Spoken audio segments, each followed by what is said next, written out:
Hey, good morning. And here we are on day 18 of our walk through the Gospel of Mark together. We're here in one of my favorite spots in Townsville where we run and walk and hang out. Today we have a really short passage of scripture, like very short, Mark chapter 6, verses 1 through 5. And this is a passage that honestly piggybacks so beautifully with the passage that we read yesterday. And if you haven't seen that video, go ahead and turn over there and watch that. But we have this contrast where Jesus yesterday, we get these two stories of healing where Jesus commended them for their great faith. And today, it's the exact opposite. Jesus goes to his hometown. He's in Nazareth, and they're aware of him. In fact, maybe too aware of him. It says, the next Sabbath, he began teaching in the synagogue, and many who heard him were amazed.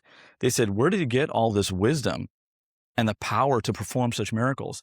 So they were aware of his message and his miracles. They were aware of his words and his wonders, but then their hearts turned. It says, then they scoffed. He's just a carpenter, the son of Mary and the brother of James, Joseph, Judas, and Simon. And it talks about his sisters and stuff. He grew up right here with us. Like, who is this guy think he is? And so the interesting thing for us is in our year and our time, like we often say or maybe think things like, gosh, if I had seen Jesus firsthand, if I had known him firsthand, if I'd seen his miracles, if I'd heard him teach, if I'd seen him turn water into wine or seen him raise somebody from the dead, then surely I would have no problem with faith. Like I would have great, great faith. But we see the reality is that these people knew him intimately. They knew his family. They'd maybe gone to school with his brothers. They knew his mom. They'd seen, and they saw his miracles and they heard him teach. And they were amazed. They saw the supernatural nature of what he was doing. But yet there was still some great barrier to their faith. And the reality is, while we're still on earth, until we get to heaven, we're always going to struggle with faith. There's always going to be barriers to our belief. And it's our choice to say, okay, God, I'm going to press in and I'm going to move past those barriers, or I'm going to use those as an opportunity to reject him and to discount his claims.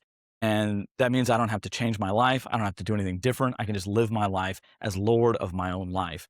And Jesus is calling to us through scripture, and he's saying, no, that's not the reaction. I love what this father did in Mark chapter 9. And I think this is our reaction.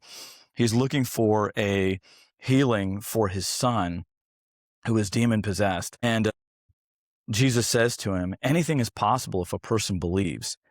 And the father, this is my heart's cry so often, the father instantly cried out, I do believe, but help me to overcome my unbelief. And so that's my prayer for us today, that we would be honest about our lack of faith. We would say, God, we do believe, I do believe in you, but also build my faith, help my unbelief. We'll see you tomorrow. God bless you. Have a great day.